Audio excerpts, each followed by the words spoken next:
Graças e paz, povo de Deus. A palavra de hoje, ela foi muito forte, ela falou muito forte ao meu coração justamente por conta disso. Porque vivemos em dias onde aparentemente o amor ele se esfria. A motivação ela se perde ao longo da caminhada. Vivemos dias onde as pessoas elas tentam trocar a religião, tentam trocar Deus por uma coisa que seja palpável. E na verdade isso não dá certo. A gente estudou praticamente o mês todo foi falado sobre um texto, sobre Apocalipse. Falamos sobre a igreja de Éfeso. E aí eu comecei a estudar a história da igreja de Éfeso. Qual que era o contexto daquela igreja, o que acontecia. E aí eu vi lá que quando foi escrita a carta para Éfeso, na verdade não era especificamente para Éfeso, mas era para um conjunto de igrejas. Era uma história meio que resumida, era uma carta meio que com diretrizes para outras igrejas também. E aí eu comecei a me perguntar, e agora? Qual é a nossa posição e qual é a nossa situação diante dessa realidade? E o texto que eu queria dividir com vocês hoje está escrito lá em Lucas, capítulo 5, versículo 36 ao 38. E o tema dessa ministração é voltando para o começo, ou voltando para o início, uma coisa meio que redundante, mas precisamos parar agora, no momento onde nós nos encontramos e rever os nossos conceitos, os nossos valores. E esse texto de Lucas aqui, quando Jesus traz essa parábola, ele traz um outro contexto, falando sobre jejum e falando sobre outras coisas. Mas ele diz algo aqui que é muito pertinente com o que nós queremos finalizar esse mês. O tema do mês é Desperte para o Primeiro Amor. E ele diz assim, então lhes contou essa parábola: ninguém tira um remendo de roupa nova e o costura em roupa velha. Se o fizer, estragará a roupa nova. Além do que o remendo da nova não se ajustará à velha. E ninguém põe vinho novo em vasilha de couro velha. Se o fizer, o vinho novo rebentará a vasilha, se derramará, e a vasilha se estragará. Ao contrário, o vinho novo deve ser posto em vasilha de couro nova. Para quem é expert em vinho aí, você sabe que o vinho fermenta. E quando as pessoas elas iam guardar o vinho nesses odres ou em barris, essas coisas, existe a fermentação que acontece com ele. Então o produto que guarda ele, o material que guarda ele, precisa ser resistente para aguentar essa fermentação. Da mesma forma a roupa. Um tecido novo, ele não tem a mesma elasticidade do tecido velho. Se você coloca ali, uma hora se rompe isso. O velho, na verdade, ele vai se romper, porque o novo ele é mais rígido. A minha mãe era costureira e eu vivia pedindo para ela costurar as roupas. Pô, faz um remendo aqui. E tinha hora que os remendos não davam muito certo. O fato é que o que nós estamos tratando aqui hoje é sobre uma igreja ou sobre um contexto de pessoas que querem viver o novo de Deus, mas continuam com a sua vida velha, continuam com seus conceitos antigos, querem seguir Deus aos seus moldes, aos seus padrões. Eu sirvo Deus dessa maneira, eu sirvo Deus desse jeito. Eu vou na igreja nesse dia. Eu faço as coisas da minha forma, da minha maneira. Quero dizer para você, meu querido, que a religião, nesses moldes, ela vai estourar. A sua religiosidade, ela vai se romper. Porque Jesus, quando ele veio para trazer o evangelho, ele veio para revolucionar a história. E voltar para o começo, eu coloquei alguns pontos aqui. Talvez o primeiro ponto para mim é justamente o que mais me marcou. Porque voltar para o começo é, em primeiro lugar, deixar a religiosidade de lado. Voltar onde você entende que você precisa consertar a sua vida, onde eu preciso entender que eu preciso consertar a minha vida, é entender que eu preciso deixar de ser religioso. Deixar de seguir um padrão ou uma lei que eu acho ou que eu julgo que são necessárias para que eu possa ser salvo e ir para o céu. Se bem que isso não vem o mérito da questão. Não quero falar aqui sobre salvação ou não.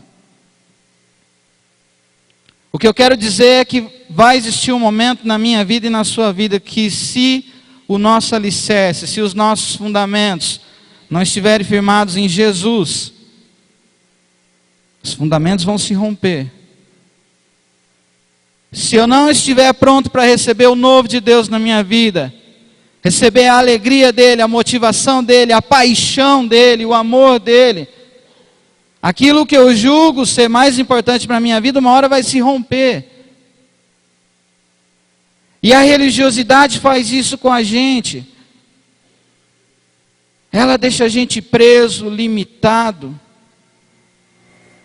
E se você for ver os evangelhos, você vai ver que em todo tempo os fariseus, os publicanos, eles toda hora ficaram questionando Jesus sobre a conduta que ele tinha. Mas Jesus, por que você comeu na casa desse cara?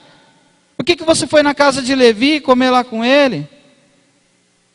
Jesus, mas e essa prostituta, ela não deve ser condenada? E aí se você começa a estudar, quando Jesus chama os 12, Jesus chama um cara que era publicano, um cobrador de impostos, um cara que enriquecia à custa dos outros. Jesus chama, acho que é Tiago, eu não lembro o nome do outro cara lá, mas dois caras que eram revolucionários. Zelote tinha também, Tiago, Zelote, acho que Tiago, deixa eu ver se eu anotei aqui. Simão o Zelote. Era um cara que queria fazer revolução, era um cara que queria levantar um novo partido. De repente era um petista da época, que na época queria brigar, queria fazer acontecer. E aí você começa a ver Jesus chamando essas pessoas. Jesus chama Bartolomeu. Bartolomeu fala, mas pode vir alguma coisa da Galileia? Pode vir alguma coisa boa da Galileia? E Jesus chama Tomé para ser seu discípulo, um cara que nem acreditava de fato se Jesus era de verdade, se de fato ele tinha morrido. Deixa eu ver sua mão aí mesmo, para ver se você foi morto na cruz. Jesus, com essas questões, ele quebra todo o paradigma de religiosidade. Ele mostra para o mundo e ele mostra para as pessoas, ele mostra para cada um de nós, que não são os nossos conceitos e não é a nossa religião que vai fazer a diferença. Mas é um coração voltado para Ele, é um coração amoroso, é um coração apaixonado, é um coração que não olha as circunstâncias. A gente, em todo momento, a gente está questionando as coisas, a gente questiona a palavra, a gente questiona a música, a gente questiona a construção, a gente questiona o irmão do lado. Será que de repente a gente não está agindo igual esses fariseus? Será que de repente a gente não está querendo encontrar na lei alguma brecha que nos dê respaldo para a gente continuar vivendo a vida que a gente está vivendo? E aí Jesus vem e chama toda essa galera para ser discípulo, e ele quebra com todo esse conceito. O Evangelho não se amolda às coisas terrenas. O Evangelho não cabe naquilo que a gente julga ser religioso. Ontem eu fiquei o dia todo fazendo um curso lá no seminário, com mais alguns irmãos aqui, era uma matéria do seminário e era também algo muito interessante, que era a capelania. O fato é que a seara é muito grande e os trabalhadores são muito poucos. Existe tanta coisa para fazer, existe tanta coisa para o povo de Deus fazer. E na verdade a gente está tão acomodado no nosso mundo, que a gente sequer está se preocupando com o sofrimento de muitas pessoas. E eu cheguei lá com o seguinte conceito: não, eu vou fazer capelania porque eu acho que eu me encaixo mais na capelania hospitalar ali, que de repente eu goste mais. E aí o curso inteiro Deus foi me surrando. Tem gente na prisão que precisa de ajuda. Tem gente na rua que precisa de ajuda. Tem gente nos nossos bairros que precisa de ajuda. E de repente a gente está olhando só para uma coisinha ali que a gente julga ser o mais importante para fazer. E aí, se você começar a enxergar como o mundo anda, você vai ver que o número de cristãos tem aumentado, religiões têm crescido, a gente vê igrejas crescendo, se abarrotando, mas aí por que o número de criminalidade não abaixa? Por que a corrupção não abaixa, não para? Por que o índice de violência não para? Por que crianças continuam sendo abusados, adolescentes continuam sendo abusados? Por que os divórcios continuam aumentando cada vez mais? Aí a gente chega à seguinte conclusão, meus queridos. A igreja só sabe ser igreja dentro da igreja. A igreja não sabe ser igreja fora da igreja. A gente às vezes fica muito mais preocupado em trazer uma pessoa para o culto hoje. Afinal, hoje acho que a galera do revezou ontem, veio no culto ontem, não veio hoje. Mais ou menos isso, né? A gente vive fazendo trocas com o Senhor, com Deus, para poder, talvez, tirar aquele senso de culpa. E a gente não está sendo igreja lá fora. Talvez o nosso testemunho está sendo pífio, está sendo para não falar outra coisa, está sendo vergonhoso. Talvez as palavras que a gente diz no trabalho, na escola, talvez as brincadeiras ou as risadas que a gente diz sobre as piadas das pessoas, não tem feito nenhuma diferença na vida de alguém a ponto de ela olhar para mim e falar: eu quero esse Jesus que habita nele. Essa religiosidade tem que quebrar. Voltar para o primeiro amor, meu querido, é você parar, nós todos pararmos de sermos religiosos. E o que eu tenho mais falado para os adolescentes é isso: não adianta você vir na igreja e não dar testemunho dentro da sua casa, no seu trabalho, na sua escola. No seu trabalho não, né? Alguns só trabalham, mas a grande maioria na escola. Jovens, né, também têm falado isso. A gente passou aqui a semana dando um curso sobre serviço para os nossos adolescentes que trabalham com as crianças. A pastora Márcia encabeçou esse projeto de trazer para eles a necessidade de servir, mas a necessidade também de ser exemplo e de um auxiliar o outro. Ontem nós estivemos reunidos lá na igreja, na comunidade Inici, iniciando o projeto que a gente tem de união das igrejas nessa cidade. Foi algo muito lindo, muitos jovens de muitas igrejas se interagindo ali entre eles. A gente precisa destruir, a gente precisa parar com essa religiosidade que a gente tem vivido. Aí vem gente e fala: não, mas espera aí, Adriano, você está equivocado, porque religião vem do grego, do latim, de não sei o quê, porque eu nem sei o que é, mas significa que é religar-se a Deus. Fala para mim, aonde a gente tem se religado a Deus com as nossas atitudes? Aonde nós estamos conectados em Deus? Vendo a situação que a nossa cidade se encontra. Eu não sei o que você sente quando você ouve isso, mas eu sinto uma tristeza muito grande. Porque eu sou do tipo de pessoa que vive me cobrando. Semana passada aqui eu até falei: olha, toda noite quando eu chego para dormir, eu falo que, eu me pergunto para Deus: Deus, será que eu vou para o céu? não significa que eu tenho incerteza da salvação, não é isso. Mas o que eu tenho mais medo é de me encontrar numa situação tão religiosa, tão mecânica, a ponto de repente me perder dentro da igreja. Que é o que aconteceu com a igreja de Éfeso, que a gente aprendeu lá em Apocalipse. E se você ler a carta de Éfeso, você vai ver. Nos primeiros capítulos é ressaltado ali o valor e a importância dessa igreja. E o texto mesmo de Apocalipse fala, olha, vocês faziam tantas coisas, vocês trabalham, vocês não aceitam mentirosos no meio de vocês. Vocês são perseverantes. Contudo, vocês estão longe do primeiro amor. Em resumo, meu querido e minha querida, a gente pode estar aqui hoje,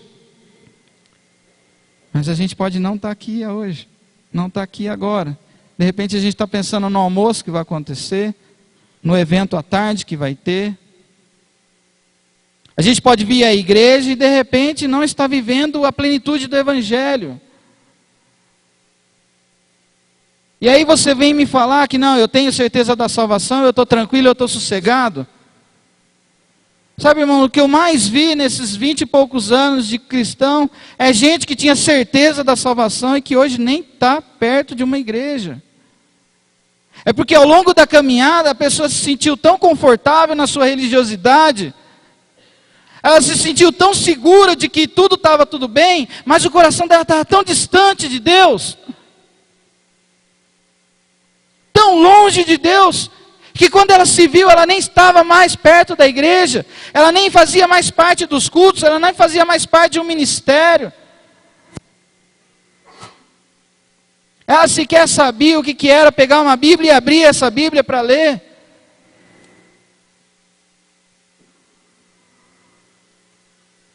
A gente termina esse mês falando sobre isso, mas eu acho que a gente precisa acordar para um futuro que talvez não seja muito promissor para a igreja, nem no Brasil, nem no mundo. As coisas tendem a ficar mais difíceis. E não adianta aqui eu falar na fé, na convicção, profetizar, porque tudo vai acontecer, porque não sei o quê. A igreja de Éfeso era perseverante. Ela odiava as obras dos nicolaítas. Os nicolaítas eram pessoas que pregavam uma liberdade na igreja. Eram pessoas que falavam, ó, vai de boa, fica sussa. Você já está salvo, está tudo certo, está tudo tranquilo. Só levanta a mão e adora. Meu querido, essa é a maior mentira que a gente vive. A nossa vida, a nossa conduta, as nossas palavras, o nosso testemunho, é isso lá fora que faz a diferença, que mostra quem realmente nós somos.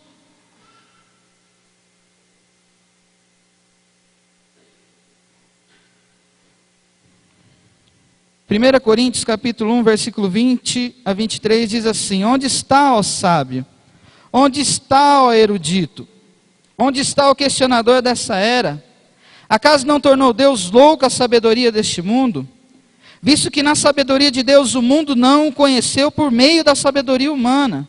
Agradou a Deus salvar aqueles que creem por meio da loucura da pregação.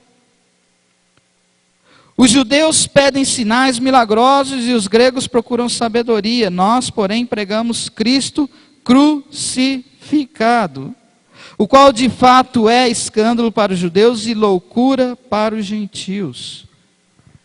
Jesus veio para arrebentar com a religiosidade.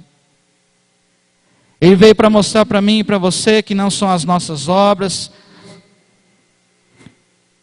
não são os nossos achismos que vão fazer as pessoas se achegarem a Ele, aceitarem o Evangelho, terem uma mudança de vida. Jesus chegou para Nicodemos e falou para ele de forma resumida que, olha, você pode ser um cara importante, você pode ter status, você pode ter conhecimento, mas importa você nascer de novo. Importa você ter a chama do primeiro amor na sua vida.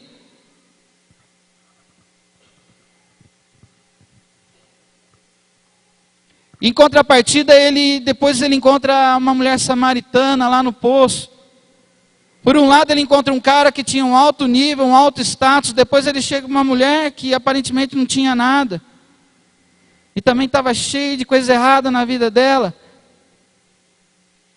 Ele não trata com diferença as pessoas. Mas ele mostra para cada um de nós, seja o alto, seja o baixo, seja qual o nível que você vive, qual você tenha, que o que mais importa é que a gente se arrependa e que a gente possa nascer de novo e ter a vida de fato que Jesus quer que a gente tenha, que a gente viva. Não dá mais, irmãos, para mim e para você viver do jeito que a gente tem vivido. Se a gente hoje não sair aqui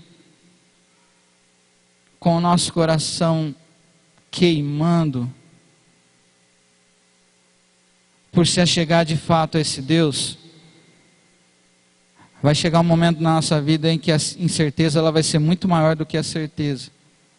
Vai chegar um momento na minha vida e na sua vida, se a gente não se achegar a Jesus hoje, se a gente não entender o que significa a cruz hoje, vai chegar um momento onde a gente não vai conseguir colocar as coisas na balança, que não vai ter mais como balancear.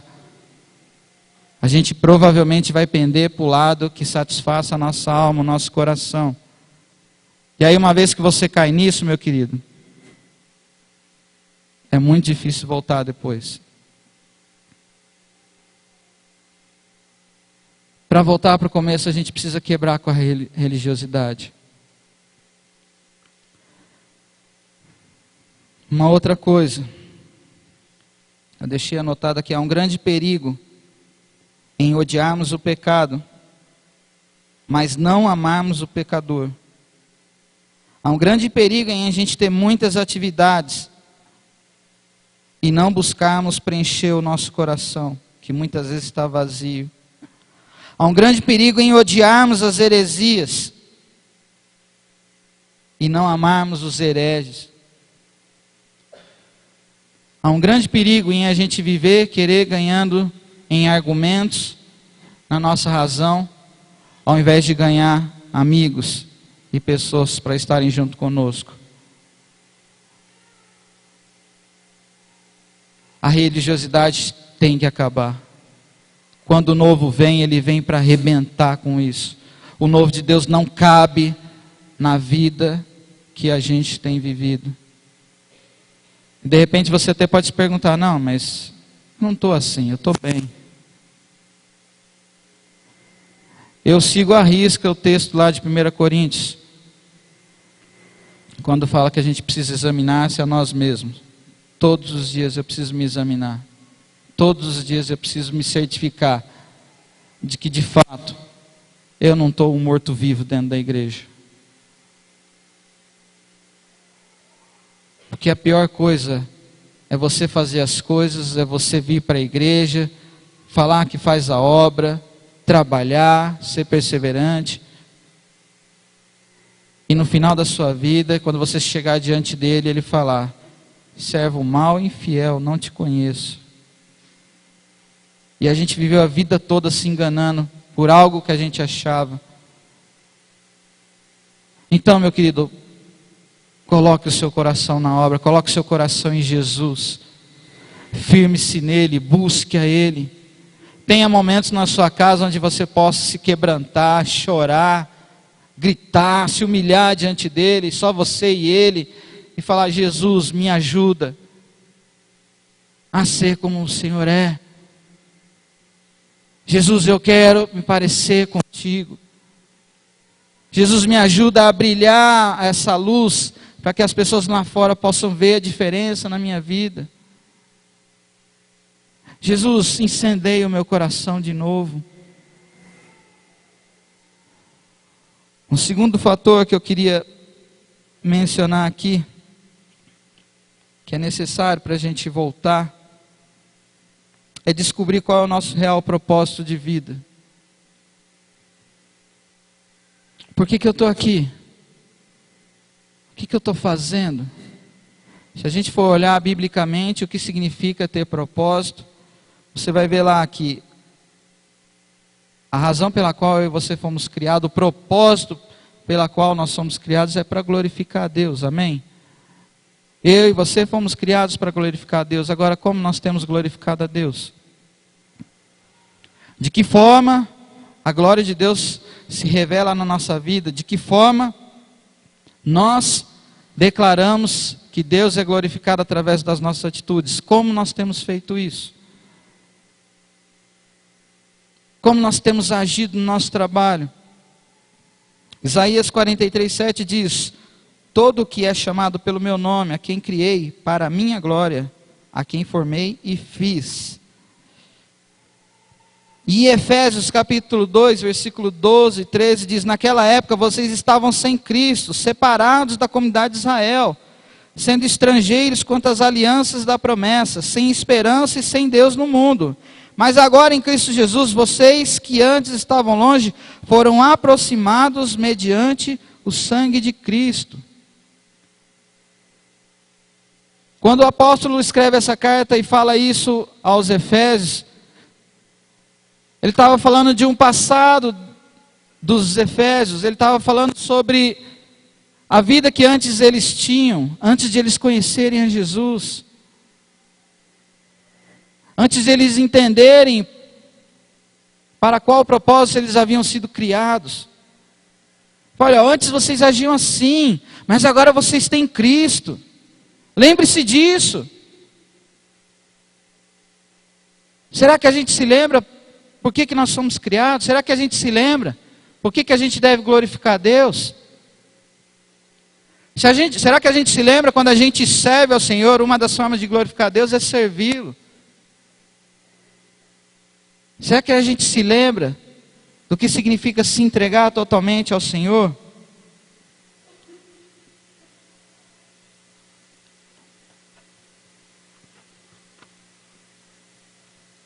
Será que a minha vida tem glorificado a Deus? Eu escrevi uma frase aqui: sem propósito não há amor. Sem propósito não existe paixão. Às vezes a gente ouve a palavra paixão e eu já vi alguns pregadores condenando brutalmente a palavra paixão, porque paixão é uma coisa que passa, que não sei o quê. Mas eu me lembro quando eu comecei a namorar a Karen. A gente ligava, né? Ligava um para o outro: oi, tudo bem, não sei o quê, tal. Desliga você. Não, desliga você. Meu, ficava horas assim, a conta vinha daquele jeito. Paixão, sabe aquela coisa que você não vê a hora de... Ai, você vai na igreja? Ah, eu vou. Que hora que você vai chegar? Ah, tá hora. Ah, então vamos chegar um pouquinho antes. Até hoje é assim, né? É mais ou menos. Há controvérsias. Mas a paixão nos leva ao amor. A paixão nos leva a cada dia reviver esse amor. E vira e mexe a gente faz às vezes a gente escreve uns bilhetes, coloca na gaveta: ah, eu te amo, ou que você tenha um dia abençoado. A gente aprendeu isso com alguns livrinhos, né? De vez em quando a gente consegue colocar em prática. Faz uns 2 anos que a gente não põe em prática, mas está valendo. De vez em quando, né? Vamos colocar a média: 22 anos de casado, vai para 23. Não, 23, né? Olha, tá vendo como eu estou bem? Então vamos colocar na média aí, 2 anos que não coloca um bilhetinho, mas 23 anos de casado, tá bem. Tá sob controle. Mas e com Deus? E com Deus, como que tem funcionado? Como tem sido as coisas? Sem propósito, sem essa paixão, as coisas não acontecem. Gálatas capítulo 3, versículo 1 a 5 diz assim: ó Gálatas insensatos, quem os enfeitiçou? Não foi diante dos seus olhos que Jesus Cristo foi exposto como crucificado? Gostaria de saber apenas uma coisa: Foi pela prática da lei que vocês receberam o Espírito ou pela fé naquilo que ouviram? Será que vocês são tão insensatos que, tendo começado pelo Espírito, querem agora se aperfeiçoar pelo esforço próprio? Será que foi inútil sofrerem tantas coisas? Se é que foi inútil. Aquele que dá o seu Espírito e opera milagres entre vocês, realiza essas coisas pela prática da lei ou pela fé com a qual receberam a palavra? Por que a gente se esquece daquilo que Deus tem feito? Porque a gente perde o propósito. Porque a gente perde a paixão. Porque a gente perde a motivação. E quando isso acontece, meu irmão, é uma ladeira abaixo que a gente vive. Até um dia que a gente não tem mais paixão, motivação, amor por nada que acontece na igreja, fora da igreja. A gente não consegue se compadecer com uma pessoa se convertendo. A gente não consegue se compadecer com uma pessoa na rua precisando de ajuda. A gente fica inerte e a gente fica anestesiado.